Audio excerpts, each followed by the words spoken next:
Alex Answer here. It is November 9th, 2016, and I'm joined today by Kyle Reardon. His website is thelastbastille.com, and we have a lot to talk about, a lot on our plate. We have the next selection of the United States, and both Kyle and myself have been talking about Donald Trump being a dark horse, being the real elite selection, not Hillary, for months now. We haven't talked for a while, so it's good to actually tackle this story. We'll also talk about our observations of the Bundy case.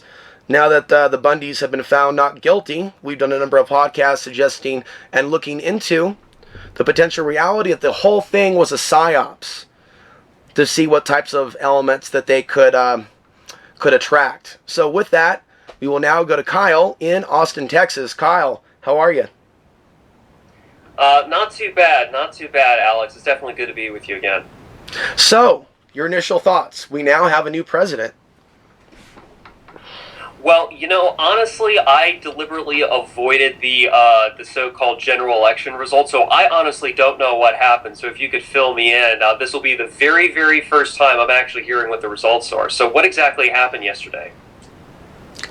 Well, we know that Donald Trump has been elected the president of the United States, and oh crap! I was wrong. I was wrong, man. Oh my god. I honestly thought it was going to be Hillary, and I think I said so on at least a few occasions, but it seriously, Trump got it? Yeah, Trump got it. I guess it may have been more my position to you and the audience that I had called Trump as a selection, going back many months, going back to our podcast that we did back in yes, you did. Multiple months now. And so, I kind of want to reflect on this with you because you were the person that I discussed those things with and those concerns. And there were also things that we were discussing regarding the potential Russian element, not only behind Donald Trump, but some of the fake conspiracy news, to be specific, that we're seeing contaminate the alternative media. So, in hindsight, here we are several months later. What are your thoughts? And I also want to hear, maybe you can share with my audience, as you did with me in private, how you feel very disenfranchised by the Libertarian Party, or the Libertarian movement, if you will, or Liberty movement. Sure. Well, I think the first thing to kind of understand that most people don't is that the Constitution says that the president is elected by an electoral college, not the people in common. So if the people in common were to vote for anybody, it should be for, their congressmen, and since the ratification of the 17th Amendment, their senators. But the media coverage doesn't focus on congressional races, does it? It mainly focuses on presidential campaigns, which constitutionally people have no effect over. So, the bait and switch, even on that level, is really quite palpable and disconcerting.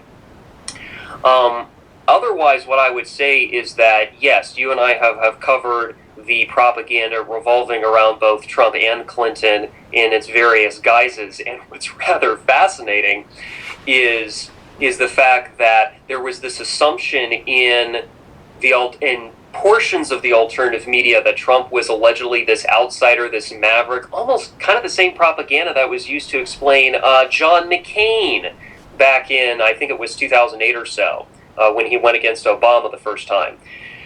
So that's rather interesting. So you have the maverick, and he's outside the system, but then when anybody looked at Trump's actual rhetoric, and even during the primaries last year, Trump was actually arguably honest when he would say things like, I actually financed Hillary Clinton's earlier campaigns, or I know how the system runs because I exploited it to my own advantage. So, it's kind of like, okay, so you have this guy who says, I'm a creature of the system, I understand how it works and all of that, and so that's what his actual words are, but then you have his supporters, many of them saying he's somehow not a part of the system. And so I think that's kind of indicative of that controlled schizophrenia that you and I have discussed before. Describe controlled schizophrenia for those that have not heard the term yet, as you have written about on your website, and how it applies to the Trump phenomena. Briefly put, and I would suggest people be referred to that other podcast, maybe it can be put in the show notes, But briefly put here, controlled schizophrenia is essentially a concept that was coined by a libertarian by the name of Rayo back in the 60s, which is to describe the Orwellian doublethink of when someone who claims to be for freedom, they claim to be for liberty, but then in terms of their rhetoric, but then when it comes to their actions, they act in a completely different manner. It's very contradictory and such, and so that's the short way of putting it. So regarding Donald Trump's rhetoric, what stands out the most to you as very unlibertarian and ultimately against freedom, against individual choice? What are some of the things that stand out that are truly glaring? I know Trump gets a lot of criticism over various things, and on some items, I would even be willing to concede to his supporters that it's distractive nonsense that has nothing to do with public policy.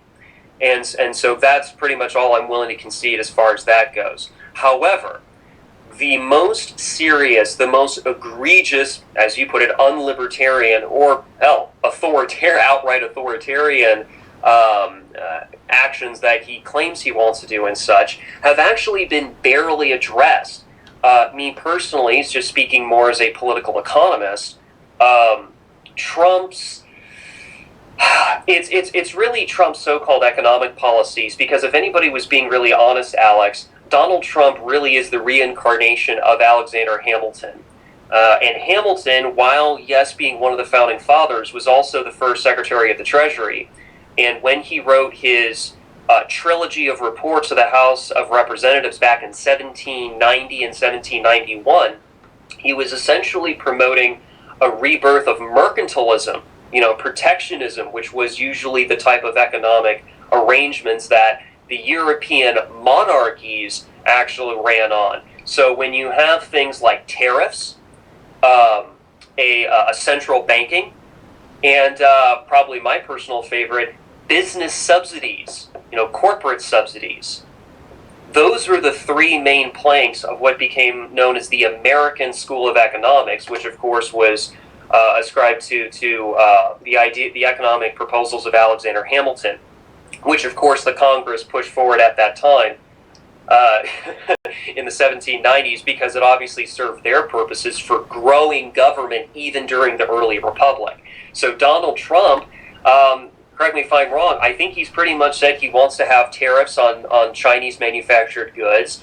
I've never heard one word of criticism against the Federal Reserve, so that's your central bank.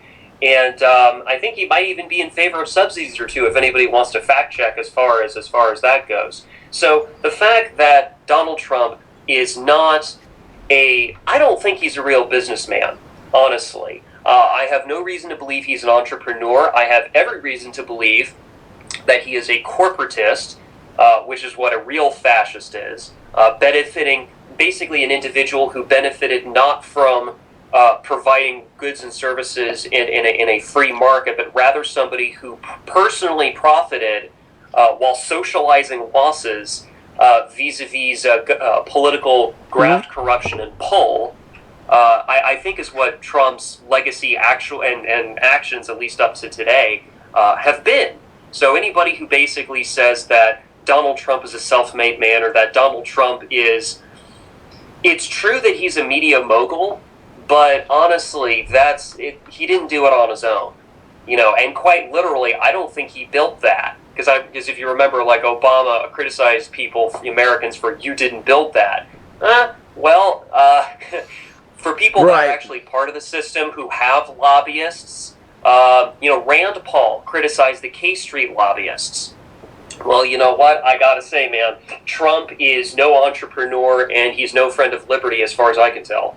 Now, with Donald Trump, whatever his plan is to deal with China, trade tariffs or other, he's talked about a renegotiation with China. And while this all sounds on the up and up, and there's obviously a trade imbalance and deficit that is out of control, but it's out of control by design.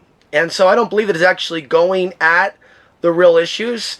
And so, they'll even mention, the Clinton Foundation and the missile technology transfer stuff. Oh, that's very, very interesting. But they just use that stuff as buzzwords, China, China, China, China, China, to attract the attention of the masses that should know better.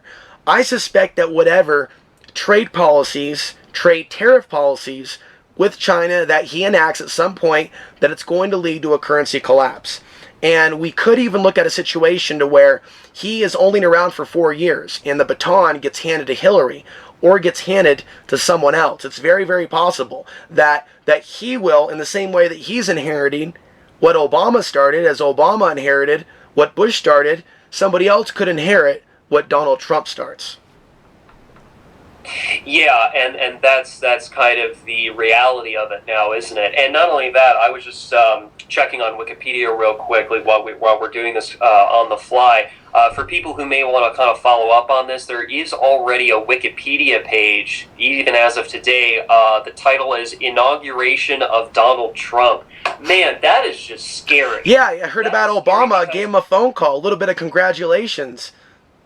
Oh, God. You see, Alex, I remember there was an old Simpsons episode. That's right. Where Donald Trump was running for some sort of political office. I don't remember if it was president. And Russia Today even published a story about that just several weeks ago.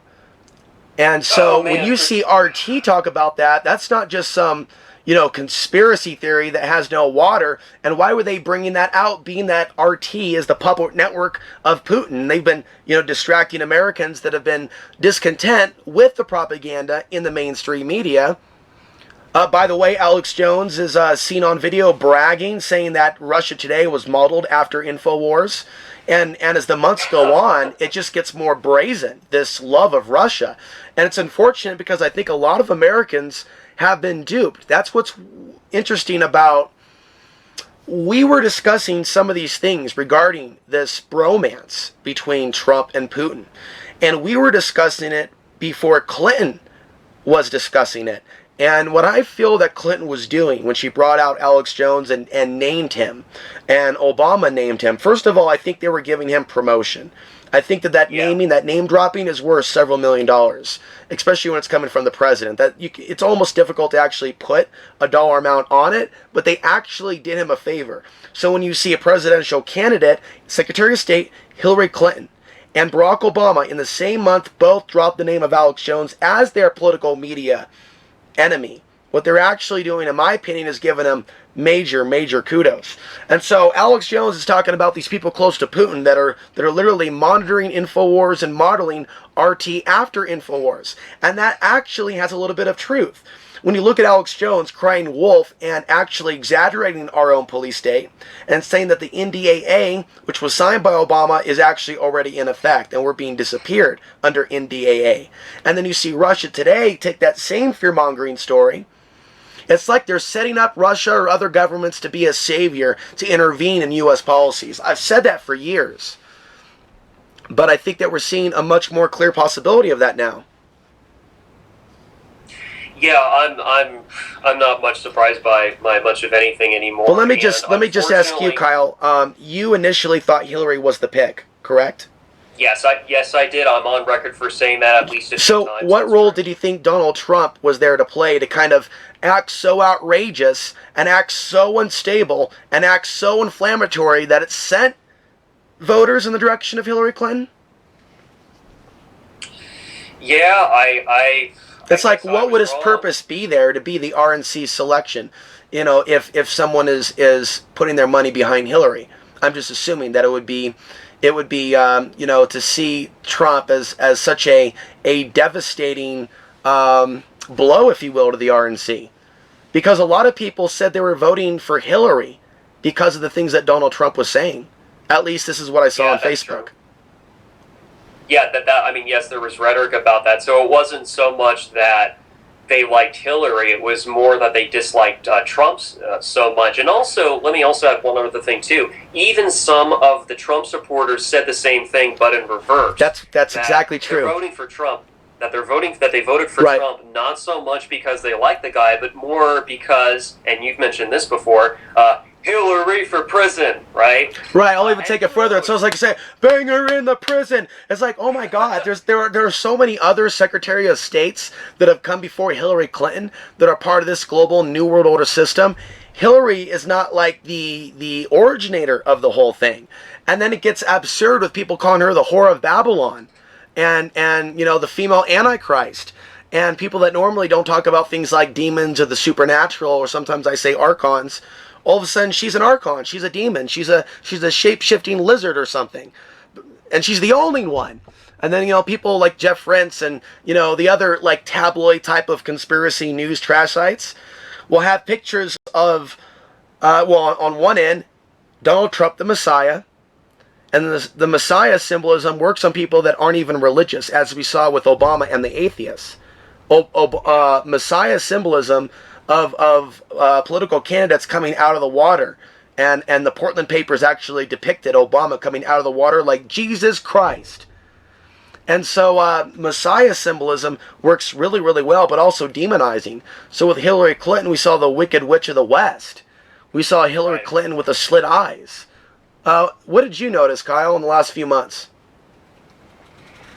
I don't know. It was really just more a combination of, yes, I think Wicked Witch of the West, I think, is accurate. That was a popular one. Trump, right, and then on Trump's side, it's more that he's more this strongman archetype. And, even Jeffrey Father Tucker, figure.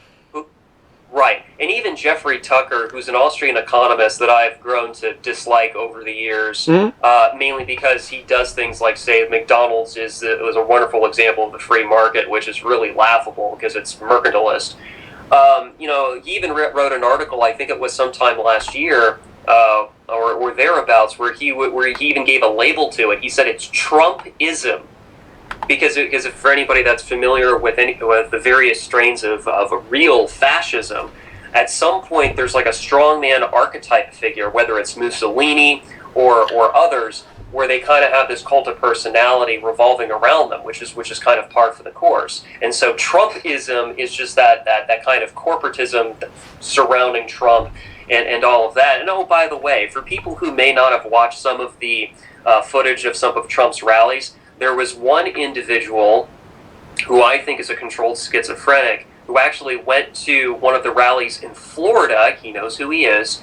And he got his video camera out, and I will give him credit. He didn't go into like the main stadium. He mainly stuck to filming the parking lot. But one thing I think was really valuable that he showed was all of the merchandising with Trump's face on it.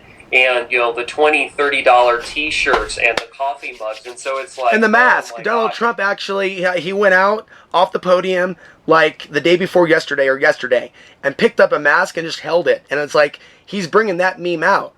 And it's interesting to see him do that because, it takes us back to maybe some of those 80s movies where we saw like the gangsters using like the Reagan masks, even in Police Academy, like one of the movies, like 4 or 5, the bank robbers, that just got done robbing a bank, that were wearing the Reagan masks. So perhaps we're going to see the Trump masks come out in style, some of these bank robberies or something like that. But it's like Trump brings it out in plain sight that he himself is wearing a mask, as he holds a mask as well. And we can also see a couple years ago how the meme would be of Obama taking off the mask and having George Bush or Dick Cheney underneath. And why don't we see memes like that anymore? Because that's exactly what it is. We're dealing with Obama 2.0, as Obama was Bush 2.0. I just want to ask you, when you hear his speeches versus what you really think about Trump, what concerns you the most? What do you think will be his real agenda, for example?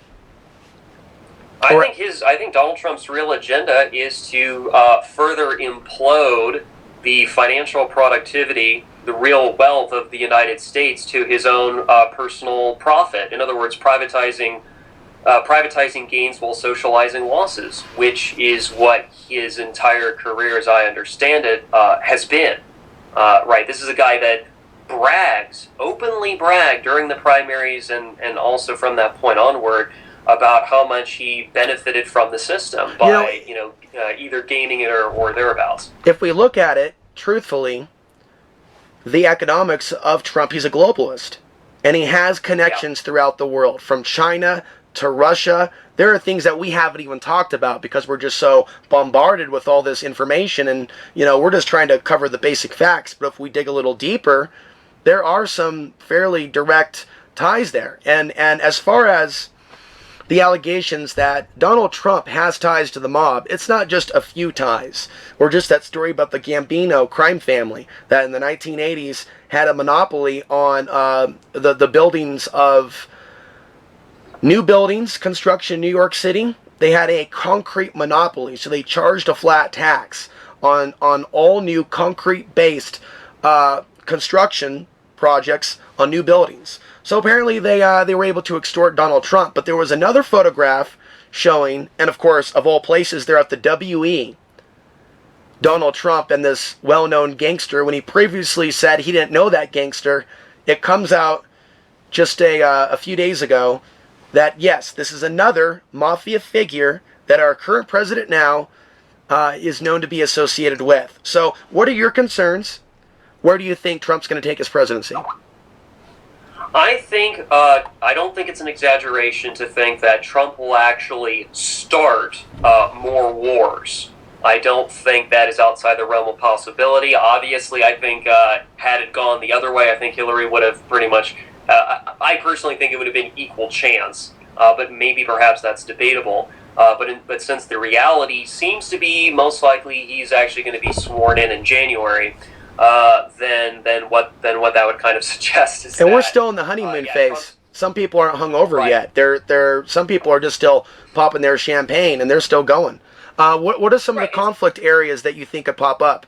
Not to take you off track from what you were already going to say, but we see both Trump and Putin talking about this pact in Syria to take out ISIS. ISIS being funded by the CIA, as a lot of people believe. Don't you think that's kind of strange? Okay, so the CIA sets them up and they knock them down. And then people cheer Russia as they bombard cities in Syria, back to the Stone Age, with Stinger missiles or other modern weapons of war. Well, I mean, I guess you could say that the second Cold War is well underway, right? You have these superpower nation states that essentially use other nation states as proxies. And so it's a Cold War between the U.S. and Russia, as I've heard other geopolitical analysts talk about this with regards to what happened in Afghanistan. They have a hot war in the Middle East, where they're funding radical groups and maybe they're doing weapons testing. They're playing groups off each other and they're funding both sides. And the U.S. and Russia seem to have a historical pact when it comes to some of their behaviors in the Middle East. I think Afghanistan is one of the best examples.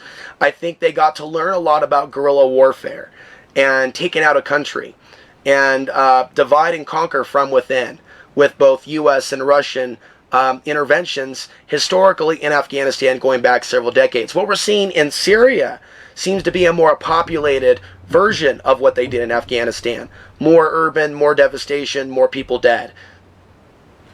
Yes, the various war crimes and the use of chemical weapons against the Syrian population that has been documented over at least the past few years is really quite appalling. And I'm surprised not more of these so-called human rights organizations, whether it's Amnesty International or others, haven't really gotten on the horn about this in any real significant way.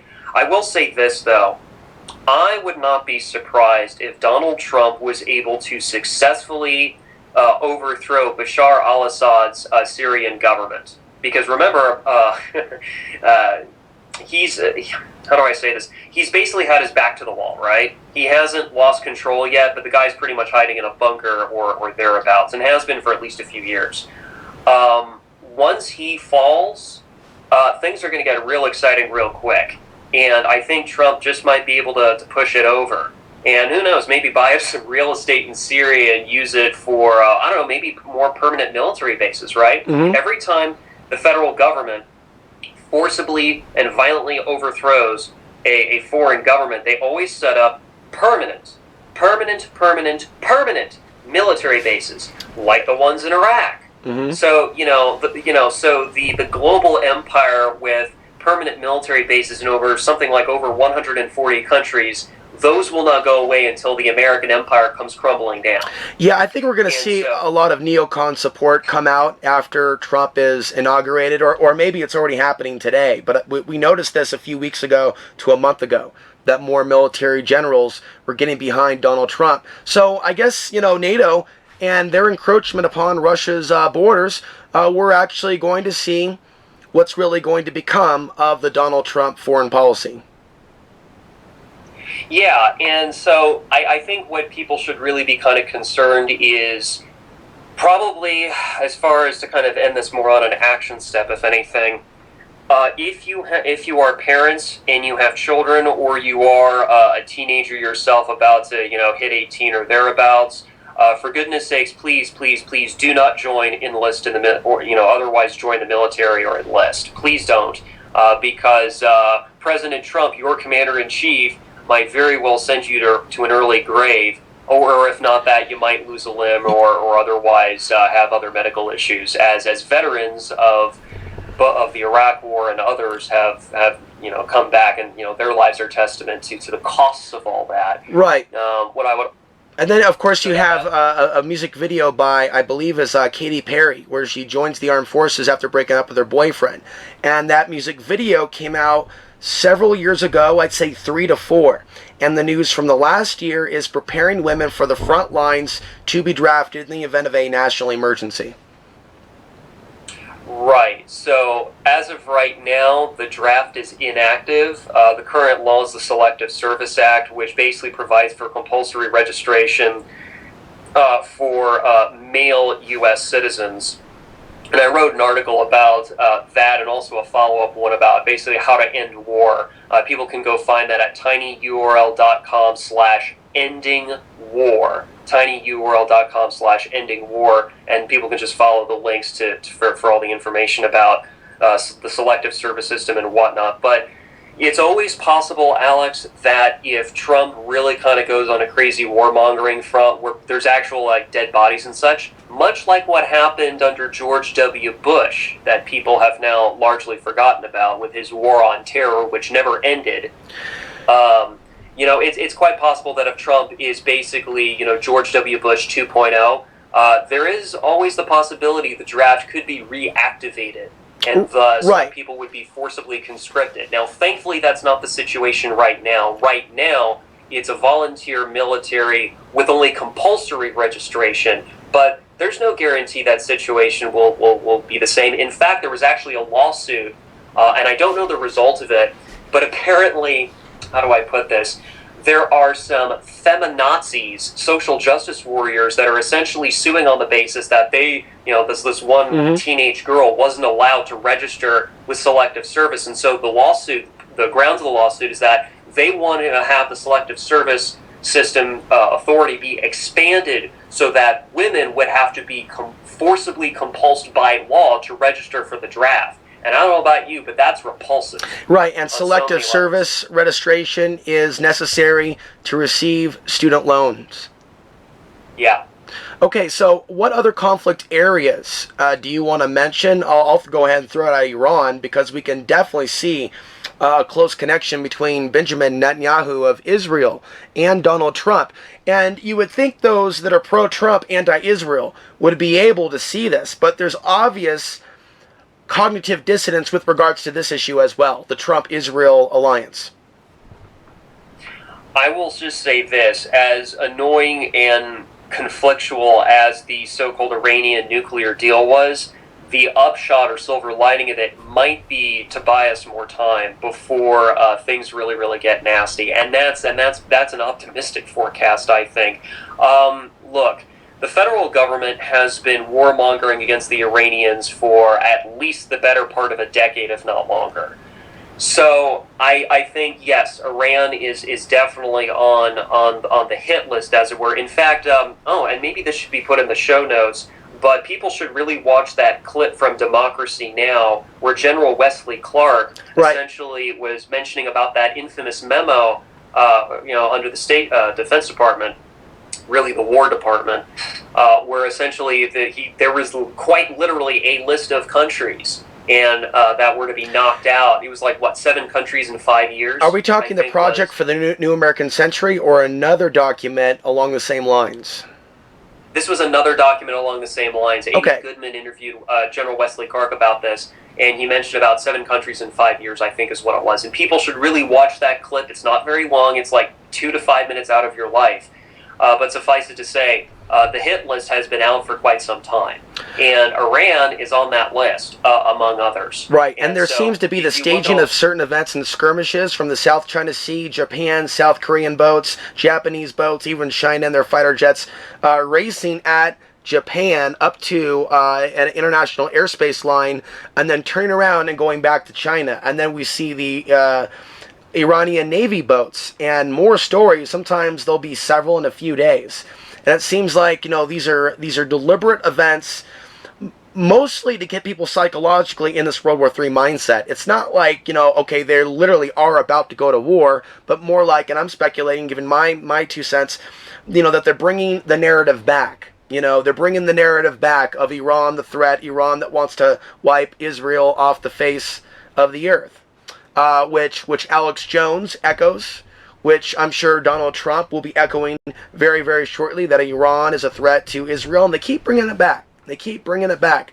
So we'll see where this goes. At the same time, we see Iran getting closer to Russia. Any attack on Iran will be an attack on Iran's allies, as they have brought Iran premeditatively into the Shanghai Cooperation Organization. Right, and so in terms of like the practical kind of side of all this, what should people consider doing or whatever? As mentioned already, there is the issue of joining the military or possibly getting drafted, which is arguably on the horizon. And something else people may want to consider, and they'll really have to look into the quiet of their own hearts on this one. But war tax resistance is always an option. And there are some decent organizations which do have some rough, experience, both good and bad, in terms of pulling that off. And the IRS is actually quite nasty at times. And so people will have to kind of gauge the level of risk. Some stuff is legal, some stuff is illegal. But when it comes to the war machine, you will pay the taxes or you will go to jail if they determine that you have a federal income tax liability. And so people can go look. I think there was a book by the same name, War Tax Resistance, that kind of covered the basics of that. So there's a lot of different options, a lot of different ways in which to reduce or possibly even eliminate one's income tax liability so that it's not used to fund war, which I think is another avenue people should at least consider. But yeah, as we begin to kind of close out here, I do want to go on the record just very, very clearly saying this, that Alex, regarding this presidential election, you were right and I was wrong. And that's just what it is. Well, actually, I would like to be wrong about what Trump could do with his presidency. Some of the other projections that I've thrown out, a massive DNA or just database based on names, immigration, country of origin, and it being actually something that turns the whole world against the United States. But going back to you, Kyle, I'm giving you a few more minutes here.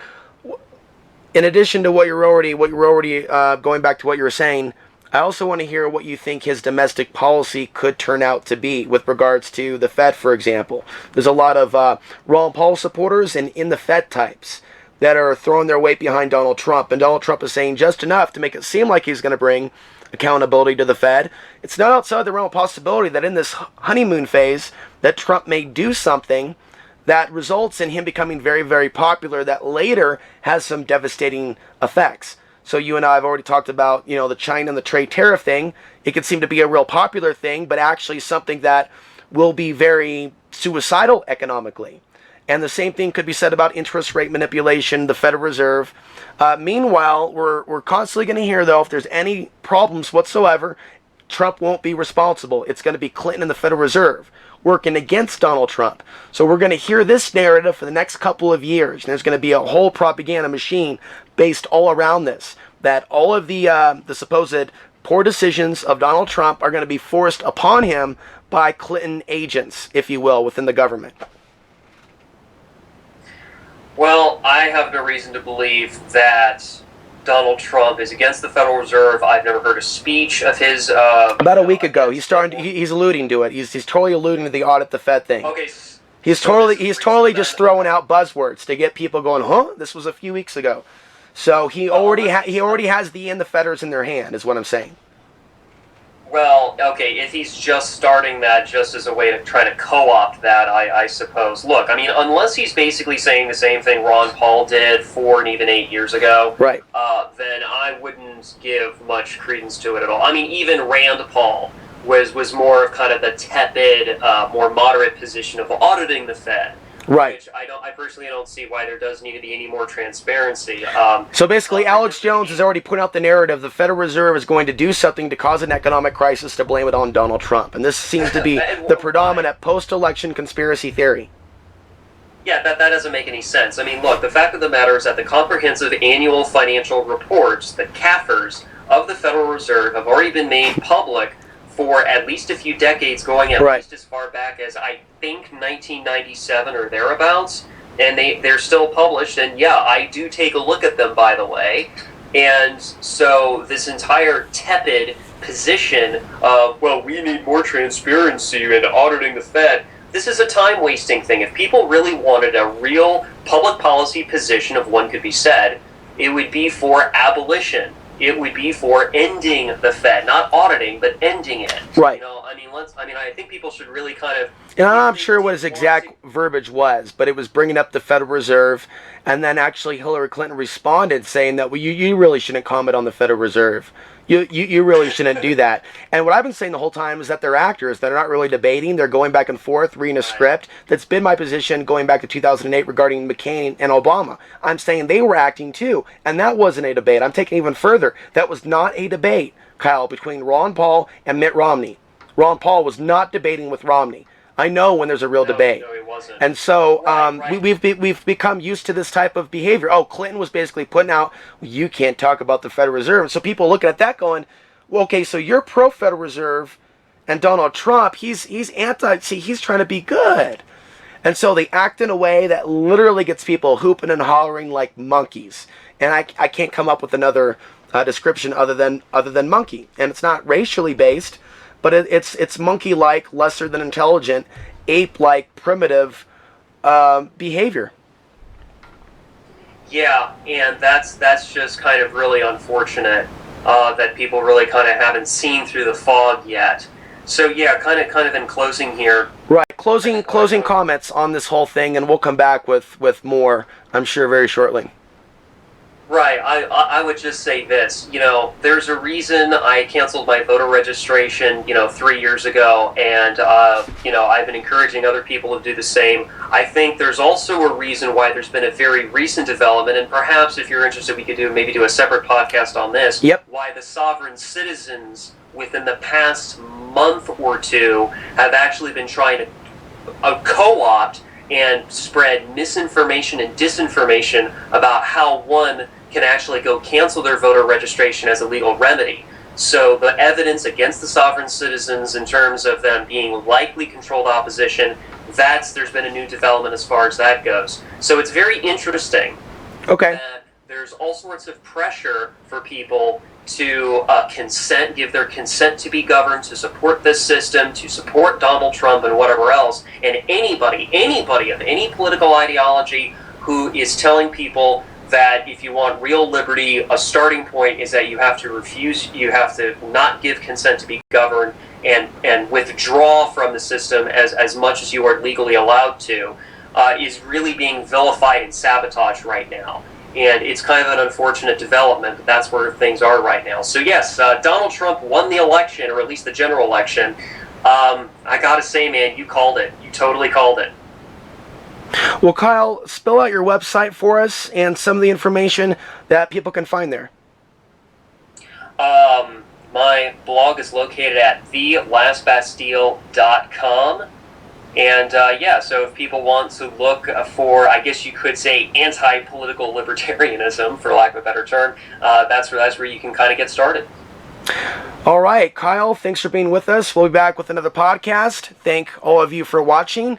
I would definitely encourage you to share this discussion with other people, whether they voted for Hillary Clinton or they voted for Sanders or they voted for Trump. I think it's important that whatever your political persuasion happens to be, that you understand that, you know, these candidates appear to be working together to push forward an agenda. The things that we assume are debates don't really seem to be debates when they don't bring up the major issues that affect you and me. So keep it here for more. Subscribe if you're new.